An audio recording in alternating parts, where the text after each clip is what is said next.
Es un gusto estar aquí, es la primera vez que yo vengo a esta provincia. Como decía hoy en un programa de radio, yo antes no podía viajar mucho porque estaba en la televisión pública todas las noches, en el noticiero central, y desde que, bueno, me despidieron del noticiero central tengo más tiempo como para recorrer provincias, no hay mal que por bien no venga. Para mí realmente es un placer poder estar aquí, el gusto de estar en una feria del libro. Creo que acá hay tanta gente porque me conoce justamente de la televisión pública, de estar durante 12 años todas las noches hablando de política internacional.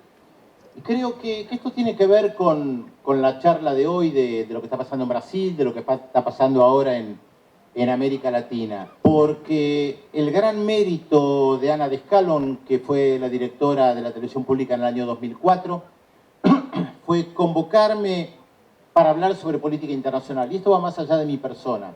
Lo que entendió en ese momento, año 2004, Ana Descalón como directora de la televisión pública, es que había que hablar de lo que pasaba en el mundo, que era algo que faltaba en la televisión argentina. Alguien que todas las noches hablara de lo que pasa en Uruguay, en Brasil, en Panamá, en Francia, en España, en Túnez, en Mozambique, en Japón, en Singapur, y no respondiera solamente a un momento trágico cuando hay un atentado, cuando hay muertes, que es a lo que por lo general los medios de comunicación van rápidamente. Hay un atentado y se informa, entonces nos enteramos que hubo un atentado en Bangladesh y después durante 5 años tal vez los medios de comunicación no dicen ni una palabra de Bangladesh. Y es una información que no ayuda, no contribuye.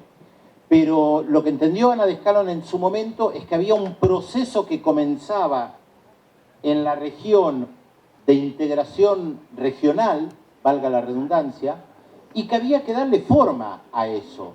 Y qué mejor que la comunicación para enterarse de lo que estaba pasando en la región. Y creo que ese fue el gran mérito de la televisión pública, que reitero, va más allá de mi persona. Fue el gran mérito de la televisión pública durante 12 años de comprender que había que hablar todas las noches de lo que estaba pasando en el mundo y principalmente de lo que pasa en nuestra región. Yo creo que si hoy hago una pequeña encuesta acá, o pregunto cómo se llama el presidente de Ecuador, creo que todos o casi todos sabrán responderlo fácilmente.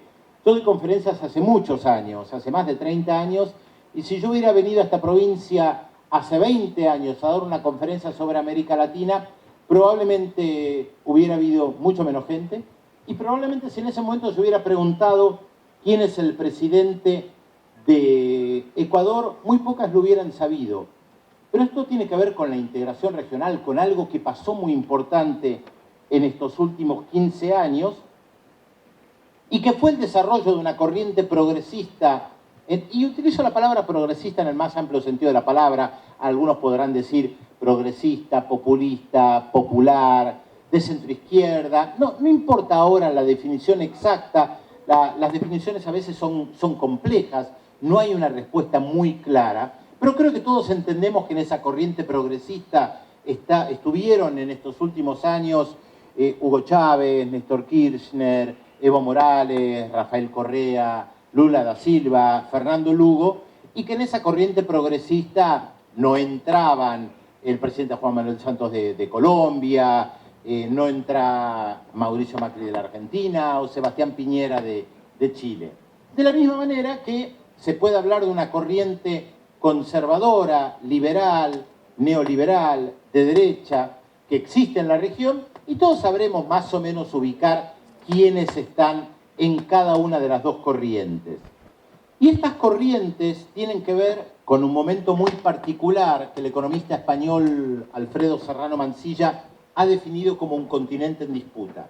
Y yo creo que la definición es muy buena. Un continente en disputa entre dos corrientes que han tratado de impulsar proyectos políticos diferentes. La disputa la vimos al comenzar el siglo, tal vez en su momento más importante, en la Cumbre de las Américas en Mar del Plata en el año 2005. Muy pocos sabían lo que era el ALCA. El ALCA fue el gran proyecto que tuvo Estados Unidos para América Latina y el Caribe y el norte de América, o sea, para toda América, de las últimas décadas. Era un proyecto que incluía a todos los países de la región y era un proyecto que buscaba beneficiar, en primer lugar, a las grandes empresas norteamericanas. Fue muy difícil en la década del 90 acceder a los documentos del ALCA. Los documentos eran secretos.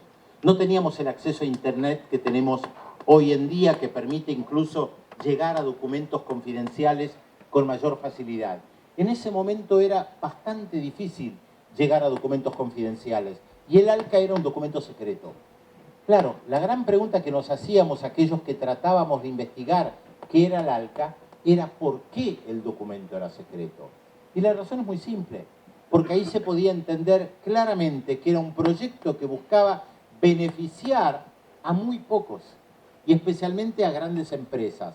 Por eso cuando Estados Unidos presenta el ALCA y trata de que se apruebe en la Cumbre de las Américas en el año 2005 en Mar del Plata, se lleva una desagradable sorpresa. El Mercosur había cambiado. Ya no era el Mercosur que ellos habían pensado o veían en la década del 90. En ese Mercosur, en el año 2005, ya estaban como presidentes Néstor Kirchner, Tabaré Vázquez en Uruguay, Lula da Silva en Brasil, y ya estaba Hugo Chávez como presidente de Venezuela, que no era parte del Mercosur, pero ya comenzaba a destaparse como una figura importante para la región. Chávez gana las elecciones en el año 98, yo tuve la oportunidad de cubrir esas elecciones en diciembre de 1998, asume en el 99, y en ese momento, claro, era un Chávez rodeado de políticos neoliberales que le rendían pleitesía a los Estados Unidos. Estaba Carlos Menem en la Argentina, estaba Alberto Fujimori en Perú, estaba el PRI en México. Era muy difícil en ese momento para Hugo Chávez salir en contra de esa corriente que le rendía pleitesía a los Estados Unidos. Hugo Chávez llega al poder y por esas circunstancias que a veces tiene la historia, comienza a haber una sucesión de cambios en la región muy importante y aparecen estos gobiernos progresistas, populares, populistas que hemos mencionado antes. Hay un elemento fundamental que nosotros muchas veces no tomamos en cuenta, tal vez porque lo vivimos. La historia a veces es más fácil de analizar cuando uno la vive de lejos y cuando la vive de cerca se le pasa frente a los ojos y no es consciente de la magnitud del evento. El 19 y 20 de diciembre hubo una revuelta popular en la Argentina que derrocó un gobierno. Sin entrar ahora en detalles de lo que significó en ese momento la caída del gobierno de la Rúa, de las internas que hubo, de las disputas políticas, es interesante ver cómo se vio esto en América Latina y en el mundo, principalmente en América Latina, porque esto es muy importante para entender lo que pasó en el siglo XXI en América Latina. El 19 y 20 de diciembre en la Argentina fue visto como una revuelta en contra de las políticas neoliberales. Les recuerdo que el ministro de Economía era Domingo Cavallo. La revuelta fue vista como una revuelta en contra de las políticas económicas de Cavallo. Ya sé que ustedes dirán, hubo internas del peronismo, hubo internas con la Alianza, todo lo que ustedes quieran. Pero lo interesante es cómo eso fue interpretado y el impacto que tuvo en la región. Por eso los gobiernos que vinieron después en América Latina, Lula da Silva, Néstor Kirchner, Tabaré Vázquez, Hugo Chávez, que ya estaba, tienen, por lo menos en su discurso, lo que se dice un planteo post-neoliberal. Esto es, no rompen con las políticas neoliberales, pero por lo menos entienden que hay que dar un giro y que hay que cambiar. Por eso la oposición al ALCA en el año 2005 y por eso fue tan importante.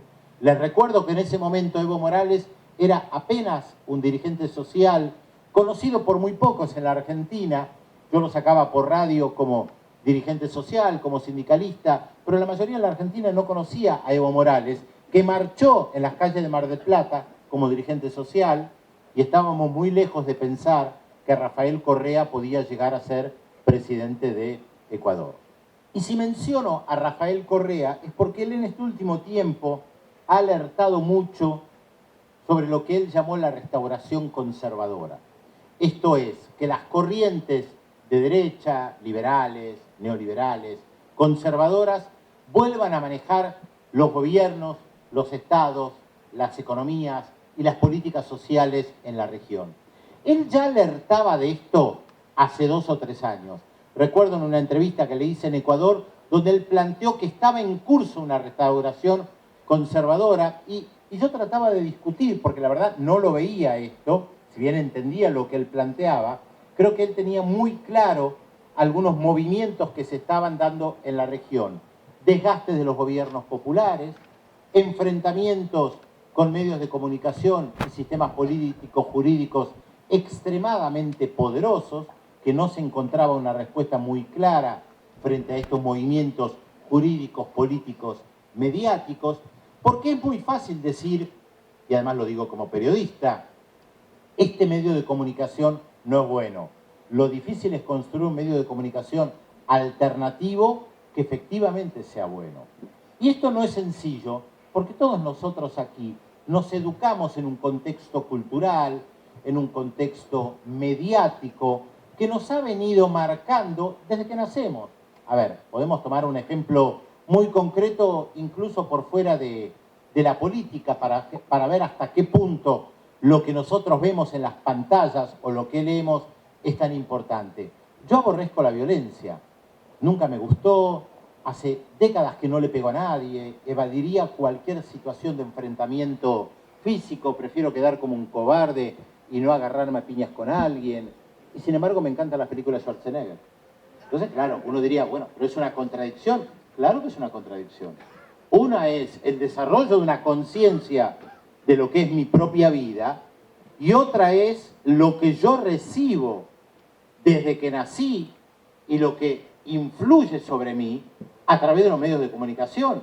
Hay hechos numerosos estudios sobre medios de comunicación y cómo influyen las imágenes de violencia, las decenas de miles de imágenes de violencia que vemos en la vida cotidiana sobre nuestras mentes. Pensar que esto no tiene ningún impacto sobre nosotros es realmente de una ingenuidad monstruosa. De la misma manera que han construido en nosotros la desigualdad entre hombre y mujer. ¿Cuántas veces las mujeres han dicho, pero nosotros no hemos nacido con un palo de escoba en la mano que sabemos barrer? No se aprende. Ahora, por alguna razón lo han aprendido las mujeres y la mayoría de los hombres no. Y no nacieron con un palo de escoba. Esto es parte de todo un proceso cultural, educativo, que principalmente los gobiernos progresistas han tratado de revertir. Pero es una batalla gigantesca. Es una batalla de siglos. Vale la pena recordar, algo que muy pocos recuerdan, vale la pena recordar que la tan mentada y estudiada y ponderada Revolución Francesa que nos legó frases como libertad, igualdad, fraternidad, le cortó la cabeza a una feminista francesa que se llamaba Olympe de Gouges porque reivindicaba los derechos de la mujer. De hecho, esto también es interesante, un ejercicio que yo hacía hace muchos años respecto del tema de la democracia y preguntaba en conferencias que yo daba cuándo había nacido la democracia en la Argentina. Es interesante que muy pocos señalaban que la democracia había nacido en la Argentina desde el momento que se incluyó a las mujeres para votar. La mayoría en las respuestas daba a la ley Sáenz Peña el derecho a voto a los hombres. La mitad de la población no estaba incluida. Y sin embargo muchos consideraban, hoy todavía algunos, que la democracia puede ser democracia, por ejemplo, sin incluir a la mitad de la población. De hecho, fíjense lo que está pasando en Brasil. El presidente interino, Michel Temer, tiene hoy uno de los gobiernos más conservadores, más retrógradas de la región. No tiene ni una mujer, ni un negro, ni un mulato. Y lo increíble es que muchos no se horrorizan frente a esto. ¿Puede haber verdaderamente un gobierno democrático que no incluya mínimamente desde lo simbólico a la mitad de la población? Yo creo que los que estamos acá diríamos que esto es inconcebible directamente. Temer lo hizo, efectivamente. Tiene un gobierno sin mujeres, sin negros y sin mulatos. Y ni siquiera se ruboriza. Esto es un índice de lo que representa un pensamiento conservador que hoy está al frente del gobierno en Brasil. Y tiene que ver tal vez con otra palabra muy importante, que es una de las características que tuvieron y tienen los gobiernos progresistas en la región. Los gobiernos progresistas han tratado de incluir a sectores mayoritarios de la población que durante décadas estuvieron marginados. Cuando se elogia a Lula da Silva, incluso sectores de derecha que han elogiado a Lula da Silva por haber sacado de la pobreza a 30, 40 millones de personas, lo que esto nos dice es que antes de Lula da Silva, en Brasil, esas 30, 40 millones de personas eran parte de los más pobres. La pobreza en Brasil no nació con Lula da Silva. La pobreza en Brasil viene de décadas, de aquellos que gobernaron, que fundaron, ya que hablamos de bicentenario, nuestras naciones, que construyeron naciones a su imagen y semejanza con aparatos políticos, jurídicos y mediáticos que los beneficiaran, y donde la palabra inclusión no era algo importante. El gran pecado de Hugo Chávez no es que hoy hay pobreza en Venezuela. El gran pecado de Hugo Chávez es haber tratado de incluir a millones de pobres dentro de la sociedad. Por eso quieren derrocar a Hugo Chávez, no por la corrupción. Puede haber corrupción en Venezuela, seguramente hay corrupción en Venezuela, y seguramente, agrego algo más, seguramente hay mucha corrupción en Venezuela, pero la corrupción no nació con Hugo Chávez. La corrupción es muy anterior a Hugo Chávez. Venezuela era definida antes de Hugo Chávez, en la década del 70, como la Venezuela saudita, porque gracias al aumento del precio del petróleo después de la guerra en el Medio Oriente en 1973, entraron millones de dólares a Venezuela. ¿A dónde fue a parar esa plata? A los bolsillos de muy pocos. No estaba la preocupación de incluir a la mayoría de la población. Para los que no conocen Caracas, hoy internet es muy fácil, busquen en cualquier imagen de Caracas y van a encontrar que Caracas está construida con muchos cerros que las rodean. En casi todos esos cerros hay gigantescas villas miserias. Esas gigantescas villas miserias no tienen 15 años. Esas gigantescas villas miserias tienen décadas. Esas gigantescas villas miserias son anteriores a Hugo Chávez. Lo que Hugo Chávez trató de hacer y nunca le perdonaron es llevar médicos a las villas miserias. Traer médicos cubanos para que vayan a la Villa Miseria o que fueran a la Villa Miserias a traer por primera vez un oculista, un dentista, un centro de rehabilitación de primer nivel. Yo he tenido la posibilidad de visitar centros de rehabilitación en Villas Miserias en Caracas. Parecía Suiza. Y no tenían que poner un peso, no pagar nada. Absolutamente gratuitos. Esto no existía antes de Hugo Chávez. Por eso lo querían derrocar a Hugo Chávez. No por el tema de la corrupción, que reitero, no la niego, pero la corrupción es anterior.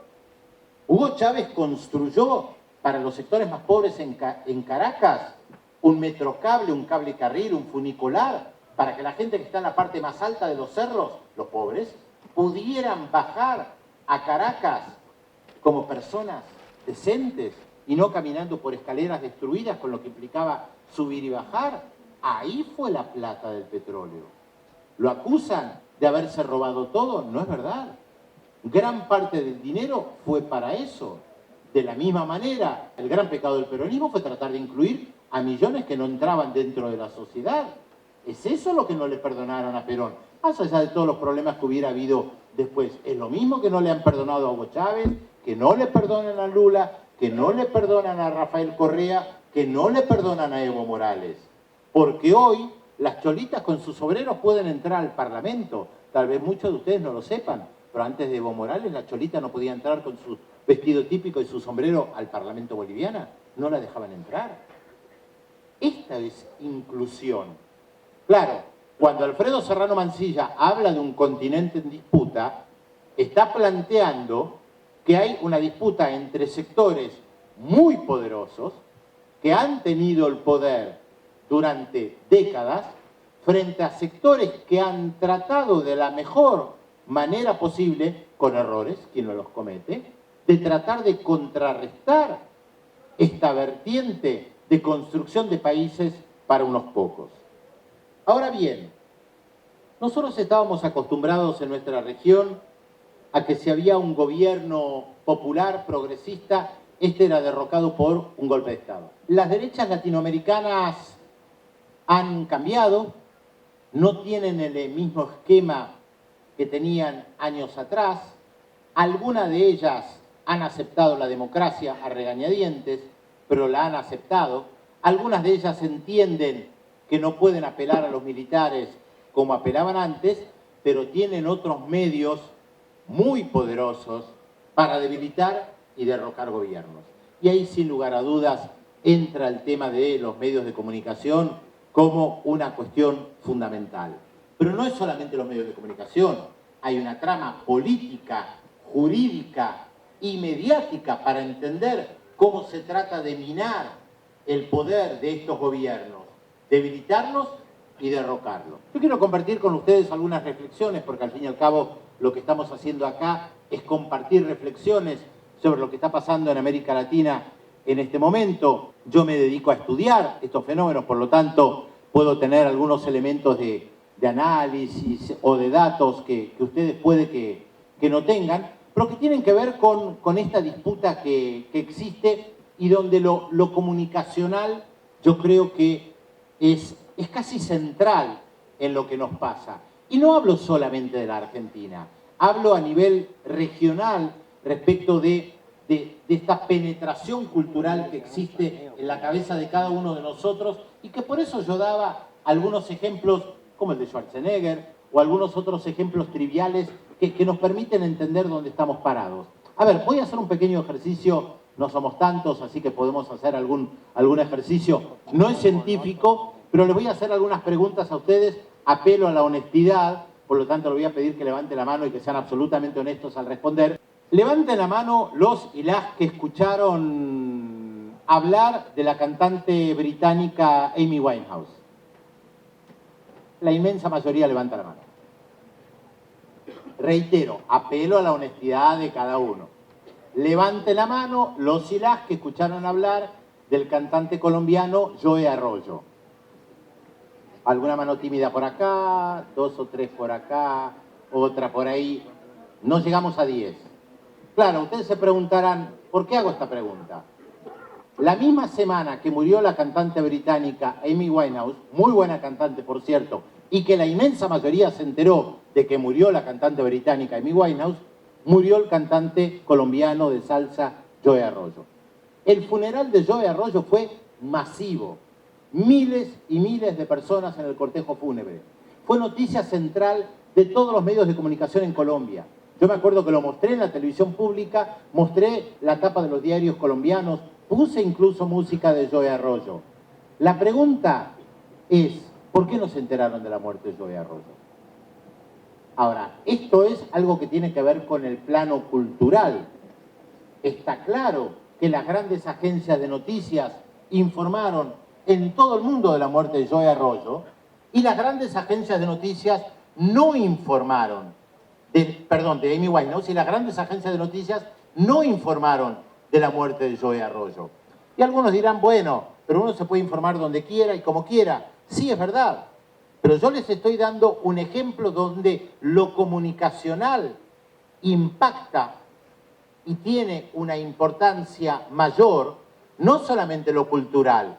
Vayamos a algunos ejemplos políticos y vamos a ver la importancia de esto. Por eso les recuerdo que yo comencé la charla diciendo que seguramente 20 años atrás muy pocos de ustedes hubieran conocido el nombre del presidente de Ecuador en ese momento, y hoy creo que la mayoría de ustedes saben que se llama Rafael Correa y saben el nombre del presidente de Bolivia. Voy a apelar otra vez a la sinceridad de ustedes.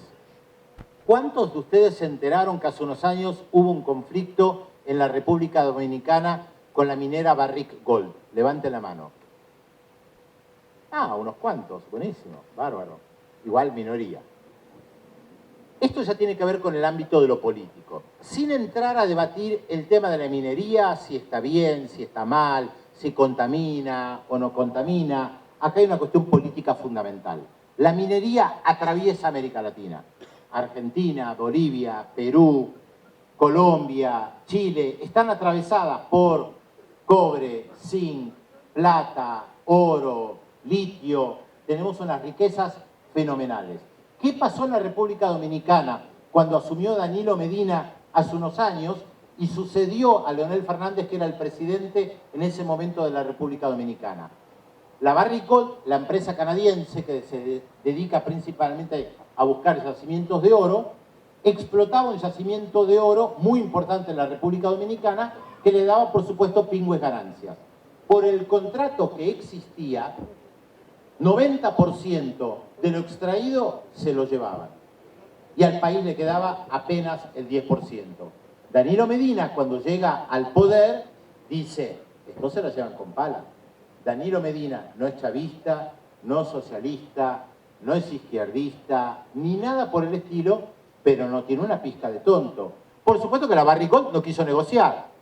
Un cargamento de 18 millones de dólares quedó retenido en la aduana porque faltaba el papel verde, artículo B, inciso 104, y por supuesto vinieron los directivos de la Barrick Gold desde Canadá a negociar. Y terminaron negociando de tal manera que seguía siendo un fabuloso negocio para ellos, pero se llevaban solamente el 49%. 51% quedaba dentro de la República Dominicana. Ahora bien, ¿por qué esto es importante? Porque esto en la República Dominicana fue un debate día y noche.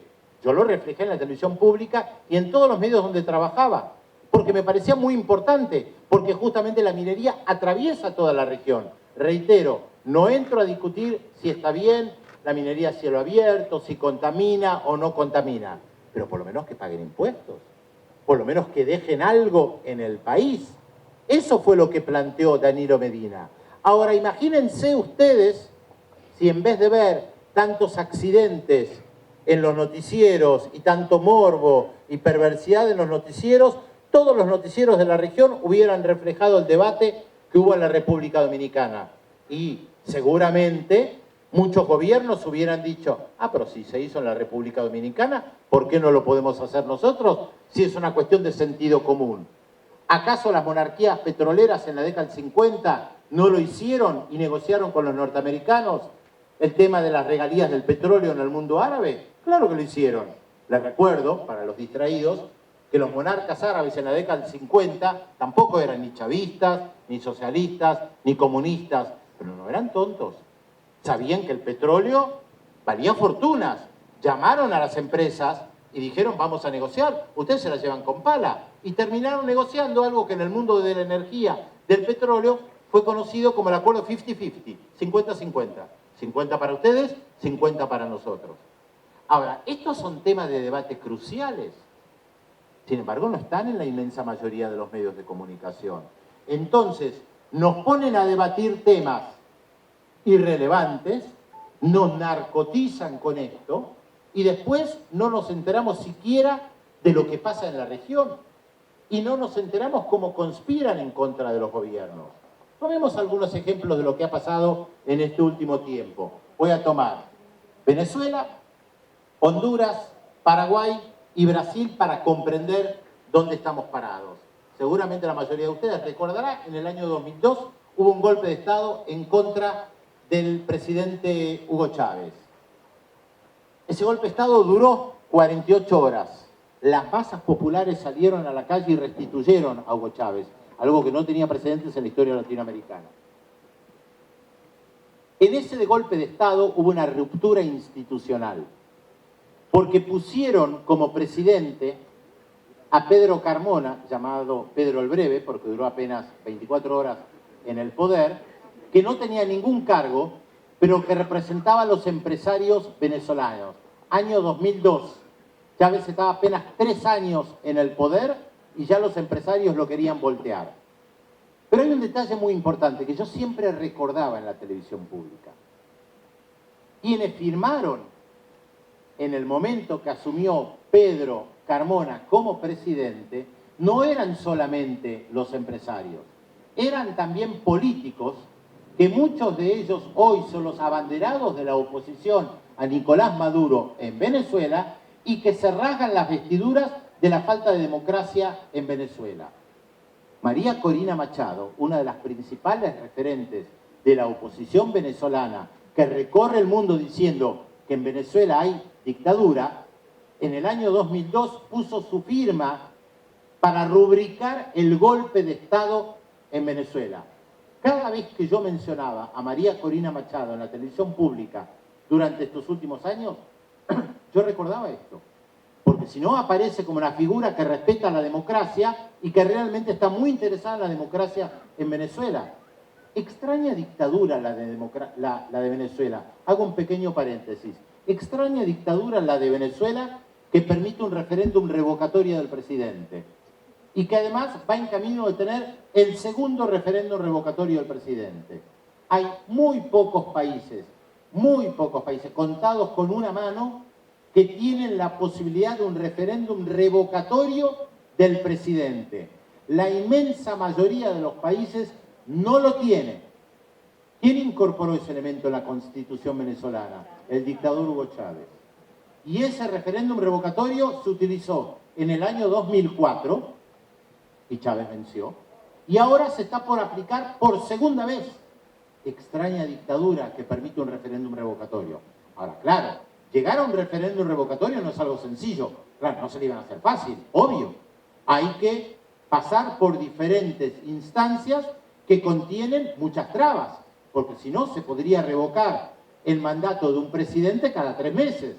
Está claro que hay una disputa entre el gobierno del presidente Nicolás Maduro para evitar el referéndum revocatorio y que la oposición venezolana golpista en el 2002, hay que recordarlo siempre, está empujando para que el referéndum revocatorio se haga lo antes posible. Pero esto es parte de la puja política. Esto es parte de una democracia parlamentaria que contempla el referéndum revocatorio y donde esa disputa entre gobierno y oposición se da.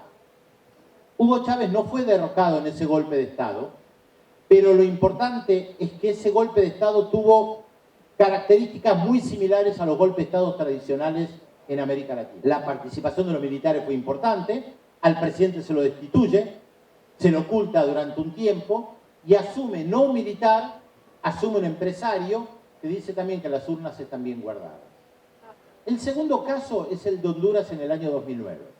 Manuel Zelaya, que era un hombre que provenía de la oligarquía hondureña, comienza a cambiar, a darse cuenta de los problemas de los campesinos hondureños, a darse cuenta de los problemas de la mayoría de la población y comienza a introducir leyes que favorecían a la mayoría de la población hondureña, pobre, muy pobre ella. La oligarquía hondureña no se lo perdonó, lo destituyeron, lo derrocaron, con una combinación entre militares y civiles. Lo sacaron a la noche de su casa, pasó por una base militar de Estados Unidos y terminó en Costa Rica. En su momento hubo un elemento interesante que se dio ahí, y es que la derecha que llevó adelante este golpe de Estado parlamentario trató de mantener las formas, a diferencia de lo que había sucedido en Venezuela. No puso a un militar, ni puso a un empresario cualquiera, puso al frente del gobierno a quien estaba presidiendo la Asamblea Nacional. O sea, trató de mantener la apariencia de la continuidad institucional para decir que no era un golpe de Estado. ¿Cuál había sido la excusa? Que Manuel Zelaya estaba violando la Constitución porque trataba de poner una cuarta urna que no era vinculante en una consulta, en unas elecciones. Lo que dice la derecha en ese momento en Honduras es que Manuel Zelaya está violando la Constitución. Fíjense que esto es interesante porque es bastante novedoso como argumento de las derechas latinoamericanas, que es el gobernante progresista quien viola la Constitución. Yo sé que algún memorioso dirá, pero es un argumento que se utilizó en contra de Salvador Allende. Es verdad, en el corto gobierno de Salvador Allende, que duró apenas 3 años, la derecha también decía que Allende estaba violando la Constitución. La diferencia es que en ese momento Allende lo derroca un golpe militar. En el caso de Honduras, no. Si bien hay una combinación, se trata de mantener la institucionalidad. Pinochet asume, y no tenía por qué asumir, no había continuidad institucional. En el caso de Honduras, con Roberto Micheletti sí, había una continuidad institucional. Vayamos al caso de Paraguay. A Fernando Lugo también se lo... Perdón, antes algo muy importante de Honduras, año 2009, porque está muy cercano en la memoria y seguramente la mayoría de ustedes lo recordarán. En ese momento, Manuel Zelaya trata de volver a Honduras en un avión. Y en ese avión había 2 presidentes latinoamericanos, solo 2, lamentablemente. Rafael Correa y Cristina Fernández. Ellos fueron los únicos 2 que entendieron que lo que estaba en juego en Honduras tenía que ver con la realidad de Sudamérica también. Y seguramente ustedes recordarán que algunos se burlaron de Cristina Fernández por ir a Honduras, cuando la mayoría de los argentinos ni siquiera sabe demasiado dónde queda Honduras. Y Cristina Fernández fue a Honduras a poner el cuerpo por el presidente Manuel Zelaya. Y no importa si Cristina Fernández sabía mucho de la historia de Honduras y si Rafael Correa conocía la historia de Honduras. Los 2 eran conscientes de que lo que estaba en juego en Honduras afectaba a toda América Latina. En ese momento no estaba en el avión, y yo recuerdo, lo dije en la televisión pública, no estaba en el avión Lula da Silva. Y yo creo que cometió un error. Lula da Silva, porque es Brasil, y Brasil tiene un peso específico muy importante, a mi juicio tendría que haber estado en ese avión. Tal vez él no comprendió lo que estaba en juego en Honduras, porque lamentablemente la integración regional es un proceso de los últimos 15 años y es un proceso largo. No es un proceso que de la noche a la mañana se revierte. Hasta el día de hoy, muchos dibujan el mapa de UNASUR sin Surinam y Guyana, 2 países de América del Sur. No están en nuestro horizonte. Es como si no existieran. Es una pequeña batalla que yo vengo dando hace muchos años. Incorporemos a Surinam y Guyana. Son parte nuestro. Incorporemos al Caribe. Son parte nuestro, por más que sus orígenes sean anglófonos, o con Holanda, o con Francia, pero son parte de nuestra historia. Ellos nos miran a nosotros. De hecho, Surinam y Guyana son parte de UNASUR, pero por lo general no se los mira y tampoco se mira demasiado lo que pasa en América Central. Cierro el paréntesis respecto del año 2009 con un agregado. En ese avión había algo más, que no era una persona, que era Telesur. Ya había nacido una cadena de televisión que Hugo Chávez había entendido que había que llevar adelante porque la integración regional necesitaba de la comunicación como un pilar fundamental. No es el momento para discutir ahora si Telesur funciona bien o funciona mal.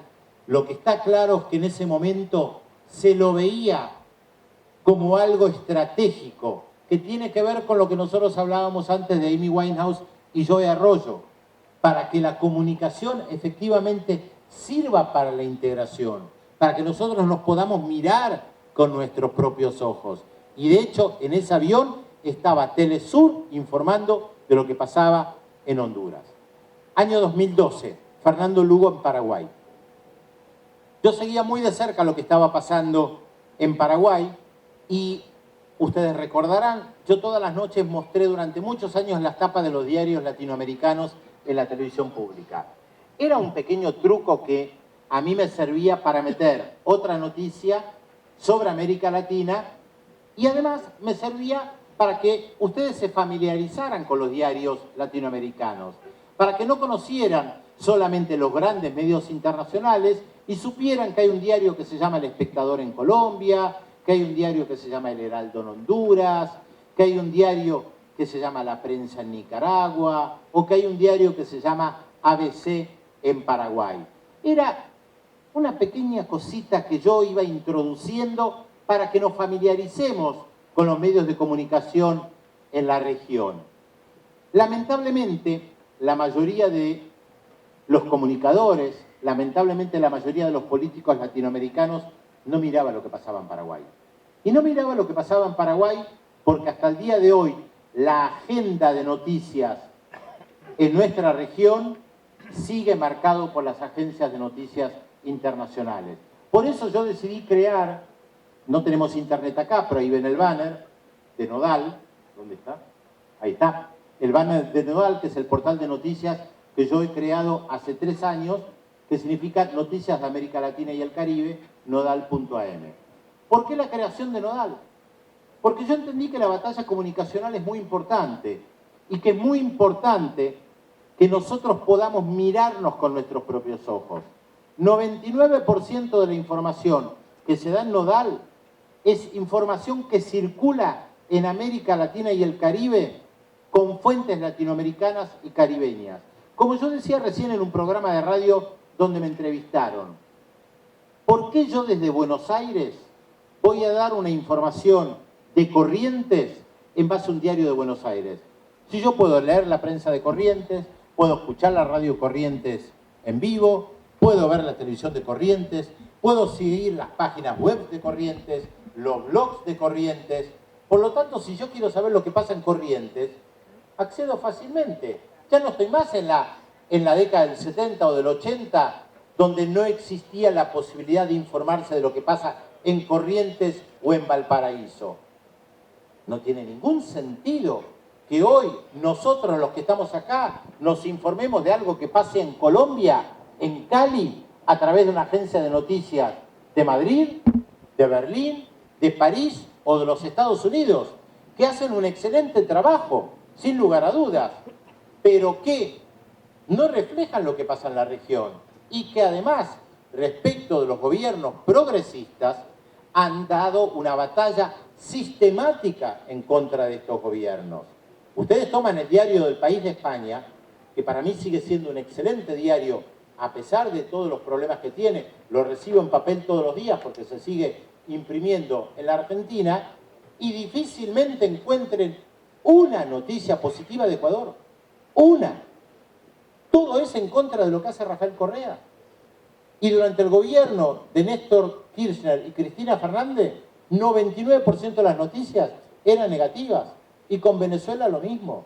Y con Bolivia lo mismo. Vuelvo a un pequeño ejercicio.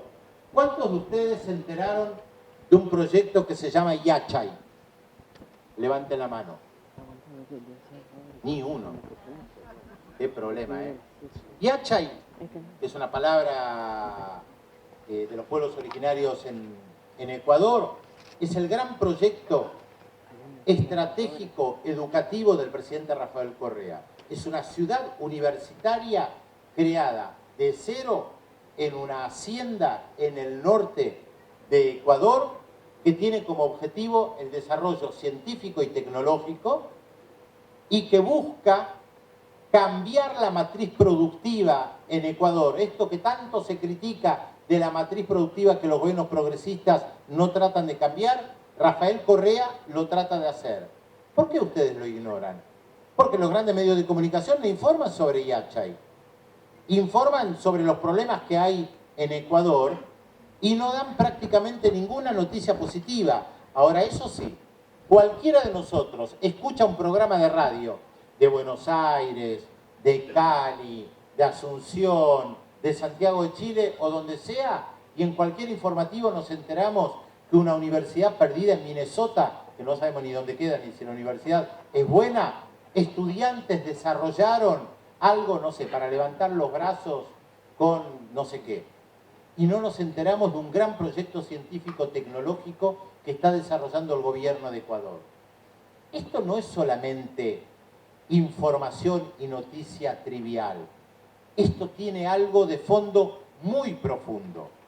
Lo que la mayoría de los latinoamericanos y caribeños consideran hasta ahora es que nosotros todo lo que sabemos hacer es plantar y cultivar soja, extraer el cobre, la plata, tener carne muy buena, ser un reservorio de materias primas. La ciencia y tecnología está reservada para el norte, los europeos y los norteamericanos. Entonces, ni nos enteramos de los desarrollos científicos tecnológicos que hay en Corrientes, en el sur de Chile, en el norte de Perú o en el norte de Ecuador. Por eso existe Nodaltec. Nodal tiene 4 subportales: Nodal Cultura, Nodal Tech, Universidad y Economía. Nodal Tech es información de ciencia y tecnología solamente de América Latina y el Caribe. Se van a asombrar cuando lo miren. No lo van a poder creer. El desarrollo científico y tecnológico que hay en todos los países de América Latina. Por supuesto que esto es muy desigual. No se puede comparar un país que invierte miles de millones de dólares en investigación con un país que apenas le dejan un porcentaje ínfimo del Producto Bruto Interno para el desarrollo científico. Pero lo hay. Nosotros tenemos la capacidad para un desarrollo científico y tecnológico. Los latinoamericanos no somos infradotados, que lo único que podemos hacer es extraer el cobre de las minas o el estaño, plata, zinc o cultivar soja. Podemos tener un gran desarrollo científico y tecnológico, pero claro, nos tenemos que enterar. ¿Y por qué digo que la información era tan importante, volviendo al caso de Paraguay? Yo creo que si hubiera existido Nodal en esa época y mucha gente lo hubiera conocido y hubiera habido circulación de la información de otra manera, probablemente los otros gobiernos latinoamericanos hubieran prestado mucha más atención a lo que estaba pasando en Paraguay, mucha más atención de lo que pasa circunstancialmente en Irak o en otro país que nos informamos de algún atentado y después no nos interesamos demasiado. Y esto, por supuesto, no va en desmedro de lo que pasa en otras regiones. Yo recuerdo que estaba en la televisión pública y gracias a Internet pude seguir muy de cerca lo que estaba pasando en Uruguay y vi el documento que presentó el Senado, que llamaban libelo acusatorio. Entren a Internet, pongan libelo acusatorio Paraguay y llegan al documento. Cuando vi ese documento, lo agarré, lo leí y dije, esto es un golpe de Estado parlamentario. Y lo dije en la televisión pública. Efectivamente, a las 24 horas lo destituyeron. Pero siguieron la trama de Honduras. No asumen los militares, no asume cualquier empresario, dicen que van a respetar la continuidad institucional y efectivamente la respetaron. Quien asume es el vicepresidente, que por supuesto traiciona a Fernando Lugo, termina su mandato y entrega el poder. Y acá llegamos a Brasil. Una trama bastante más compleja, pero que sigue esta línea que yo planteaba antes, donde hay una trama política, jurídica, mediática, en contra de Lula da Silva y Dilma Rousseff. Voy a recordarles algunos datos importantes. Dilma Rousseff logró la reelección en octubre de 2014, por poco margen, pero ganó las elecciones. Asumió el 1 de enero del año 2015. Al poco tiempo de que asumiera, la derecha brasileña públicamente dijo Dilma tenía que renunciar. ¿Por qué? Por el desmanejo del gobierno, porque la economía estaba mal y porque la mayoría de la población no quería a Dilma Rousseff. Pero venía de haber una votación. ¿Cómo sabían que la mayoría de la población supuestamente no quería a Dilma Rousseff? Las encuestas. Apareció Ibope al poco tiempo de que Dilma Rousseff asumiera su segundo mandato, con una encuesta que decía 9% de los brasileños, apenas 9% de los brasileños, apoya a Dilma Rousseff. ¿Qué hicieron los políticos? Salieron a decir, las encuestas dicen que la mayoría no quiere a Dilma Rousseff, por lo tanto Dilma se tiene que ir, se lo dicen las encuestas. Encuestas hechas en un país de 200 millones de habitantes que reflejaban tal vez 2.000, 3.000 personas. Pero esta era una trama política mediática. El objetivo era derrocar a Dilma Rousseff y construir el consenso en la población del desmanejo de gobierno y de corrupción, de problemas en la economía, en lo social y a todo nivel del gobierno de Dilma Rousseff. Aécio Neves, que había perdido las elecciones en octubre de 2014 frente a Dilma Rousseff, públicamente comenzó a decir, Dilma Rousseff tiene que renunciar. Fernando Henrique Cardoso, expresidente del Brasil, públicamente salió a decir, Dilma Rousseff tiene que renunciar. Yo todo esto lo comenté el año pasado en la televisión pública, una y otra vez mostraba los artículos de Fernando Henrique Cardoso, mostraba las encuestas, y trataba de alertar al público que miraba la televisión pública. Hay una movida en Bolivia para derrocar a Dilma Rousseff. Efectivamente, la suspenden a través de mecanismos institucionales, y ustedes recordarán que la Cancillería Argentina a la media hora, no esperaron ni 2 horas, a la media hora de la suspensión de Dilma Rousseff, emitió un comunicado avalando la suspensión de Dilma Rousseff. Ahí yo entendí 2 cosas.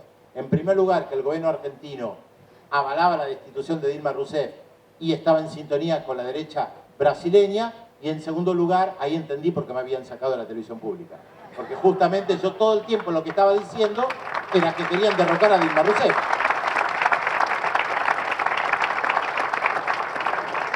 Ahí me cerró todo.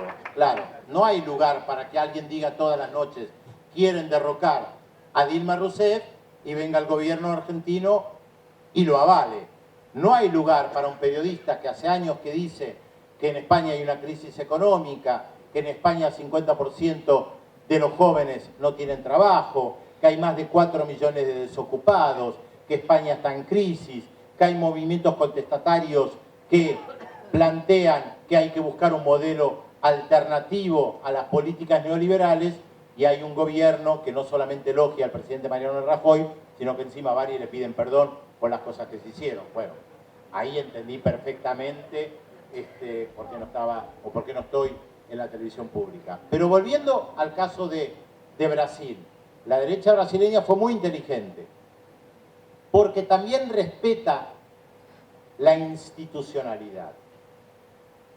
Primero, se votan diputados. Ustedes recordarán ese domingo 17 de abril, donde votaron y pasaron al frente los diputados y decían algunos, fuera Dilma, fuera Lula, fuera PT. Ahí sintetizaron lo que querían. Fuera Dilma, fuera Lula, fuera PT. La acusaron de corrupción y de algo, de un manejo de fondos irregular, uno podría decir, que tuvo el gobierno de Dilma Rousseff y que todos los gobiernos anteriores hacían. Sin entrar en los detalles exactos de lo que hizo Dilma Rousseff respecto al tema presupuesto, hay una cuestión que está clara: no robó y no buscó desviar fondos para ella. No fue un acto de corrupción para ella. Sin embargo, como en Brasil hay mucha corrupción y también se vio afectado el Partido de los Trabajadores, no hay por qué negar eso, porque es parte de la realidad, se puso en la bolsa todo: corrupción, desmanejo, problema económico, petrolao, mensalao, dineros debajo de la mesa, todo mezclado para que no se entendiera, con una gran campaña mediática en contra de Dilma Rousseff, para que la población creyera en Brasil y en América Latina de que a Dilma Rousseff se la estaba destituyendo, suspendiendo por actos de corrupción. Esto no fue así. Lo reconoció después de la suspensión de Dilma Rousseff Fernando Henrique Cardoso, cuando dijo: Dilma Rousseff no robó. Después lo dijo. Antes decía que tenía que renunciar. Importante esto para recordar. En esa votación, en la Cámara de Diputados, quedó muy claro el eje de la derecha brasileña.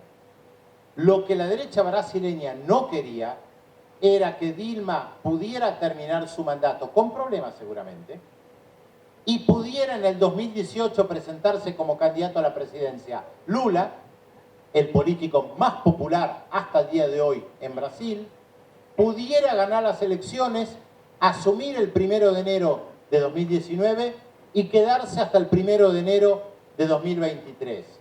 Saquen la cuenta. Lula asumió el 1 de enero de 2003. Si Lula gana las elecciones en el 2018 y se queda hasta el 2023, son 20 años de PT. Y esto los sectores más poderosos de Brasil no lo pueden tolerar. Ese es el motivo por el cual intentan destituir, todavía no está cerrado, pero es muy probable que eso suceda, intentan destituir a Dilma Rousseff. Lo que intentan es destruir un proceso de inclusión. Destruir un proceso de inclusión. Aquello que mencionábamos cuando comencé la charla. El gran pecado de Lula no es la corrupción. La corrupción no empezó en Brasil ni con Lula, ni con Dilma, ni con el Partido de los Trabajadores. El gran pecado de Lula da Silva fue y es tratar de incluir a millones de personas que no comen 3 veces por día. La gran obsesión de Lula da Silva fue y sigue siendo esa. Se podrá discutir si las políticas que implementó eran las correctas o no, si hizo bien en aplicar políticas neoliberales, si hizo bien en tener al frente del Banco Central o al frente del Ministerio de Economía a un economista neoliberal. Todo eso es debatible. Pero hay algo que los sectores más poderosos en el Brasil, en la Argentina, en América Latina, distinguen muy claramente.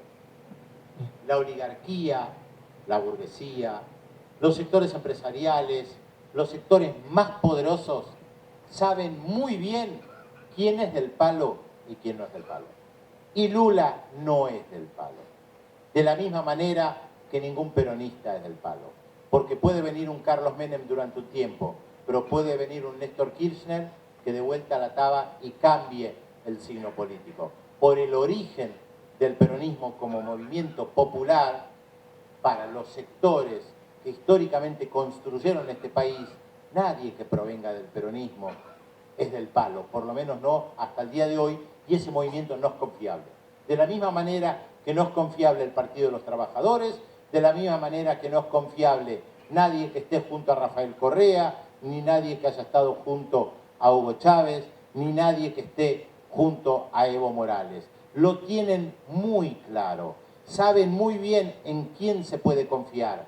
Por más que Lula o Dilma Rousseff hayan aplicado políticas neoliberales, sabían perfectamente que no son del palo. Y voy a cerrar con algo que tiene que ver con el comienzo de la charla, como para dejar paso a intercambio de opiniones, debates, preguntas, o lo que surja respecto de América Latina y el Caribe. Tratemos de concentrarnos en América Latina. Yo sé que hay otros temas que interesan mucho, pero la idea era focalizarnos en esto. Rafael Correa, yo les decía que ya hace un tiempo que viene alertando sobre la restauración conservadora. El año pasado hubo un encuentro en Quito y al cierre del encuentro lo protagonizaron Rafael Correa, presidente de Ecuador, y el vicepresidente de Bolivia, Álvaro García Linera. Y los dos dijeron algo que me parece muy importante para los movimientos populares. Rafael Correa dijo, hay un proceso de restauración conservadora que tiene una parte jurídica, mediática y política. Y Álvaro García Linera dijo, la única manera para frenar esto es que los movimientos populares no pierdan las calles. Y nosotros estamos perdiendo las calles. Esto dijo en ese momento, el año pasado, Álvaro García Linera, alertando de la política que se hace en la televisión, en base a encuestas, pero donde se pierde el contacto directo con la población.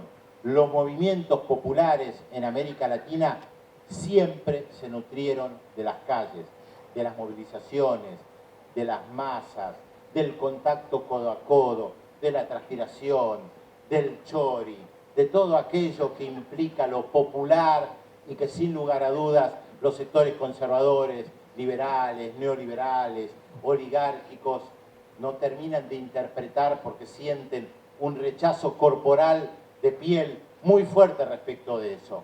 Cuando Álvaro García Linera decía eso el año pasado, estaba interpelando a los movimientos populares y les decía, hay que quedarse en las calles para frenar la restauración conservadora que está planteando Rafael Correa en Ecuador. Y me parece que esto es muy importante para recordar respecto a los movimientos populares en América Latina y esto que el economista español Alfredo Serrano Mansilla plantea como un continente en disputa. Yo creo que no está dicha la última palabra. Lo vemos ahora en el Mercosur. El gobierno interino brasileño, el gobierno argentino y el gobierno paraguayo están tratando de impedir que Venezuela asuma la presidencia pro tempore de Mercosur. Todavía no lo lograron. Hay una disputa. Está claro que los sectores conservadores hoy se sienten envalentonados por el triunfo en la Argentina, por la destitución de Dilma Rousseff, por el triunfo en Paraguay, por el triunfo en la Asamblea Nacional de Venezuela, pero no está dicha la última palabra. Ahora, esto no depende de la televisión, ¿eh? Esto depende de todos nosotros, de que no esté dicha la última.